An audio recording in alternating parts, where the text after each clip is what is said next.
चलिए, अरबों का भारत आगमन, इस टॉपिक को हम लोगों ने पूरा पढ़ लिया है। अब इससे संबंधित जो प्रश्न आए हैं, जो आ सकते हैं, जिनके आने की संभावना है, उन प्रश्नों को जरा हम देखते हैं। आप लोग आंसर दीजिएगा कि देखते हैं कितने आंसर आप लोगों के सही होते हैं। जैसे पहला प्रश्न है, सर्वप्रथम किस मुस्लिम आक्रमणकारी ने सिंध के शासक दाहिर पर आक्रमण किया? बोलिए, आप आंसर बोलिए।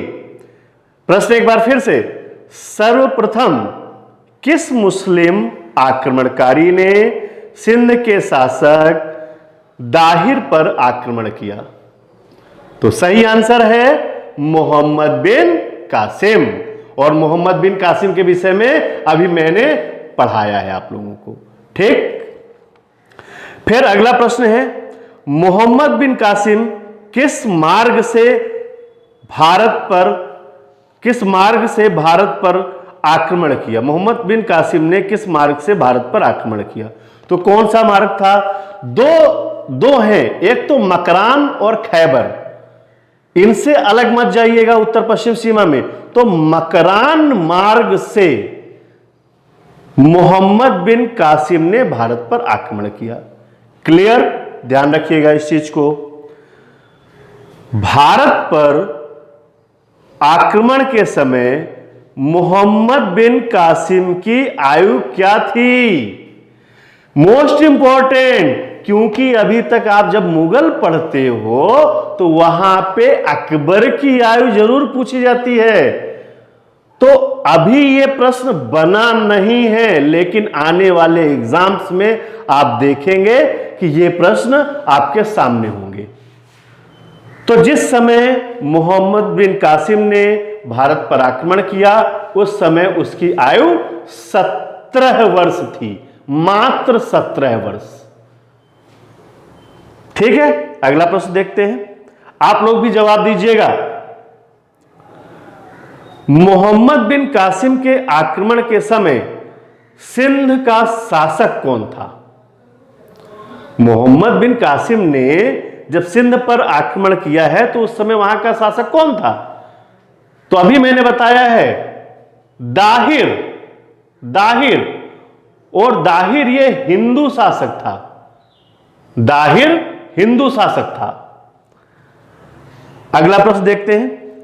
मोहम्मद बिन कासिम ने भारत पर सर्वप्रथम कौन सा कर लगाया? यह मोस्ट इंपॉर्टेंट है और सभी को पता होना चाहिए।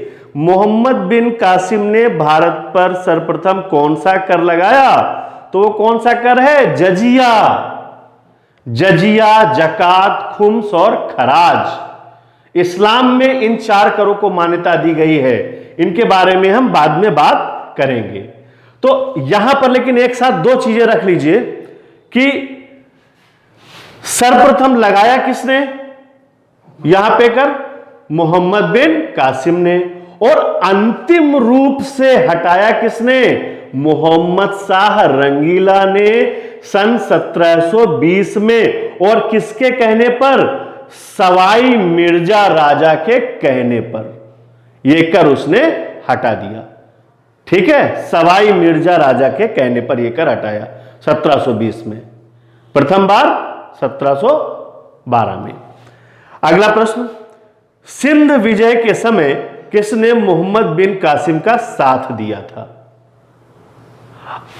अभी की क्लास में आप देखेंगे तो मैंने आपको बताया है कि जब मोहम्मद बिन कासिम ने भारत पर आक्रमण किया तो दाहिर के विरुद्ध जाटों ने और वहां के विद्रोही बौद्धों ने किसका साथ दिया?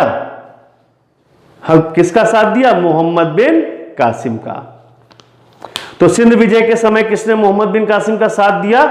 जाटों ने और विद्रोही बौद्धों ने। बौद्ध नाराज थे, इस वजह से उन्होंने साथ दिया।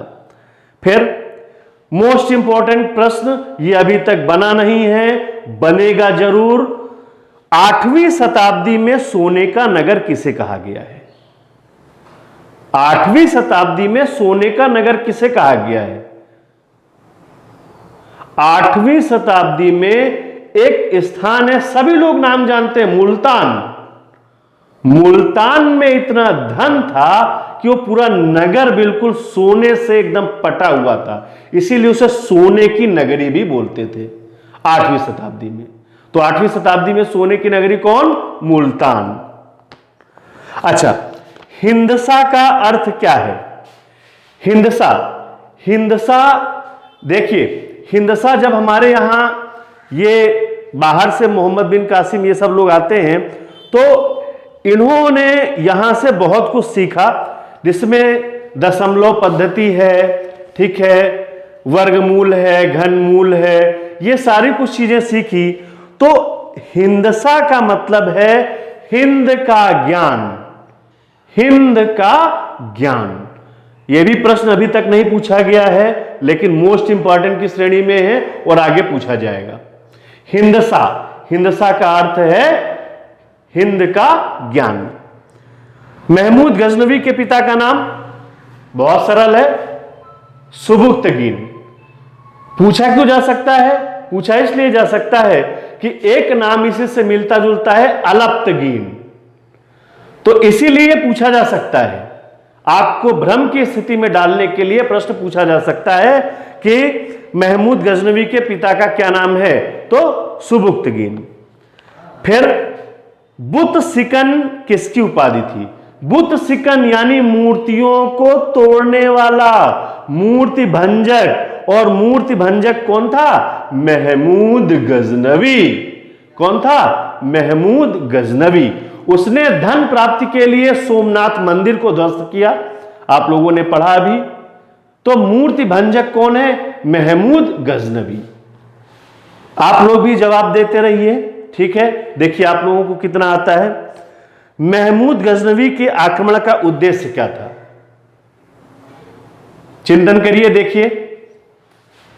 महमूद गजनवी के आक्रमण का एकमात्र उद्देश्य था भारत से धन की प्राप्ति, और यहां से धन ले जाके अपने यहां उसको लगाए। फिर देखिए, फिर दूसरा प्रश्न वैसा ही बन गया, महमूद गजनवी किस दर्रे से भारत आया? अभी एक प्रश्न बना था, आपको याद हो गया कि मोहम्मद बिन कासिम किस मार्ग से आया था, तो मकरान। और यहां पर है महमूद गजनवी किस दर्रे से आया था, तो खैबर दर्रे से आया था। किस दर्रे से आया था महमूद गजनवी? खैबर दर्रे से, ठीक है। खैबर दर्रे को हम भारत का प्रवेश द्वार भी कहते हैं। अगला प्रश्न देखते हैं, महमूद गजनवी का पहला आक्रमण कहां हुआ? तो जब इस क्लास को आप पूरी पढ़ेंगे तो इसमें आपको मिलेगा महमूद गजनवी ने अपना पहला आक्रमण उद्भांडपुर या वहिंद में किया था। उद्भांडपुर या वहिंद में किया था, जहां का शासक कौन था? जयपाल। फिर महमूद गजनवी ने सोमनाथ पर आक्रमण कब किया था? 1025-26 में आक्रमण किया था। इसके अलावा और देखते हैं हम लोग, सोमनाथ के आक्रमण के समय वहां का शासक कौन था? भाई, जिस समय सोमनाथ पे आक्रमण हुआ, सोमनाथ सभी को पता है गुजरात में है, शिव मंदिर है, आक्रमण किया, वहां पर चालुक्य वंश का शासन था। और चालुक्य वंश का जो शासक था वो था भीम प्रथम। भीम प्रथम के समय ही महमूद गजनवी ने सोमनाथ पर आक्रमण किया था। अगला प्रश्न, महमूद गजनवी का सबसे प्रसिद्ध आक्रमण कौन था? सबको पता है, सोमनाथ पर, सोमनाथ मंदिर पर आक्रमण सबसे प्रसिद्ध आक्रमण। आपसे एग्जाम में कभी भी पूछा जाएगा तो या तो पहला आक्रमण पूछा जाएगा, या तो अंतिम पूछा जाएगा, या तो सबसे प्रसिद्ध पूछा जाएगा। तो इन तीनों को आप एक जगह पे लिख लें। फिर महमूद गजनवी का भारत में अंतिम अभियान किसके विरुद्ध था? जाटों के विरुद्ध। यहां फिर से देखिए अंतर है। देखिए अभी महमूद गजनवी पढ़ रहे हैं तो अंतिम आक्रमण किसके विरुद्ध है? जाटों के विरुद्ध। जब आप मोहम्मद गोरी पढ़ेंगे तो देखिए आपके सामने लिखा है कि अंतिम अभियान किसके विरुद्ध है? खोखरों के विरुद्ध है। होता क्या है, एग्जाम में हम यही गलती कर बैठते हैं, जाट इधर कर देते हैं, खोखर उधर कर देते हैं। तो जाट कहां है? वो गुजरात, ठीक है, और खोखर ये उत्तर पश्चिमी सीमा में। ध्यान रखेंगे इस चीज को।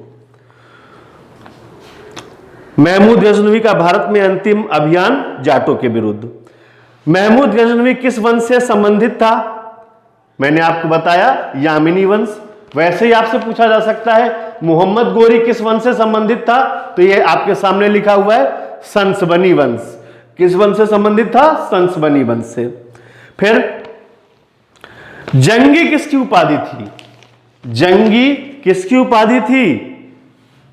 हां बोले, ये सामने लिखा हुआ है जंगी मोहम्मद गोरी की उपाधि थी। बहुत ढंग से अलग अलग करके पढ़िएगा। पढ़ने का तरीका मैं आपको बताता हूं कि आप करिए क्यागा, जितनी उपाधियां हैं, जैसे 4 लोग हैं तो ये 4 लोग हैं, चारों के ऊपर नाम लिखिएगा। यहां पे सबके नाम लिखिएगा। यहां पे नाम लिखने के बाद में इन सब की उपाधियां यहां पे सारी उपाधियां लिख दीजिएगा। जब किसी चीज में कंफ्यूजन हो तो उस चीज को हम एक साथ लिख लें। 4 चीज है, 4 चीजों में कंफ्यूजन है तो हम चारों चीजों एक साथ लिख लेंगे और 10 बार पढ़ लेंगे उसको, और 10 बार जैसे पढ़ लिया कंफ्यूजन खत्म। ठीक, फिर आगे देखते हैं। भारत पर आक्रमण का उद्देश्य, मोहम्मद गोरी के आक्रमण का उद्देश्य क्या था? हां, साफ साफ लिखा है साम्राज्य विस्तार और मुस्लिम धर्म का प्रचार प्रसार। ठीक है, जबकि महमूद गजनवी का क्या था? धन की प्राप्ति।